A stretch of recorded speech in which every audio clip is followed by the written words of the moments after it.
Hi అండి. మీకు ఈరోజు నిమ్మకాయ పులిహోర ఎలా చేయాలో చూపిస్తాను. చాలా సింపుల్‌గా, ఈజీగా అయిపోతుందండి. నా దగ్గర కూరగాయలు ఏమి లేవని చెప్పేసి ఇలా పులిహోర చేశాను. అది ఎలా చేయాలో చూపిస్తాను. వీడియో మొత్తం స్కిప్ చేయకుండా చూడండి. ముందుగా అయితే ఉడికించుకుని అన్నం వేసుకున్నానండి. దాన్ని మంచిగా ఇలా మెదుపుకొని రైస్‌ని చల్లార్చుకోండి. ఇప్పుడు నూనె, పసుపు వేసి కలుపుకున్న అన్నానికి, అలాగే నిమ్మకాయ కూడా పిండుకొని, అంతే ఉప్పు కూడా చూసుకొని కలుపుకొని మంచిగా పక్కకు పెట్టేసుకొని, ఇప్పుడు పోపు వేసుకుందామండి. ఒక గిన్నె పెట్టేసుకొని ఆయిల్ వేసుకొని తాలింపు గింజలు అలాగే పల్లీలు వేసుకొని ఒక నిమిషం ఫ్రై చేసుకోండి. తర్వాత దీంట్లోకి పచ్చిమిర్చి, ఎండుమిర్చి వేసుకొని, దీంట్లో పచ్చిమిర్చి చాలా బాగుంటుంది టేస్ట్.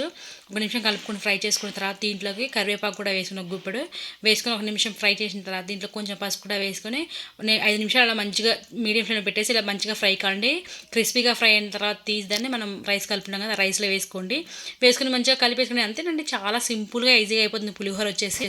టేస్ట్ అయితే చాలా బాగుంటుంది. మీరు కూడా ట్రై చేయండి. ఏం కూరగాయలు లేనప్పుడు ఇలా ఖచ్చితంగా ట్రై చేసుకుని సింపుల్గా ఈజీగా ఒక 5 నిమిషాలనే రెడీ అయిపోతుందండి. ఫ్రెండ్స్, మీరు అంటే ఫస్ట్ టైం నా ఛానల్ సబ్స్క్రైబ్ చేసుకోండి. Thanks for watching.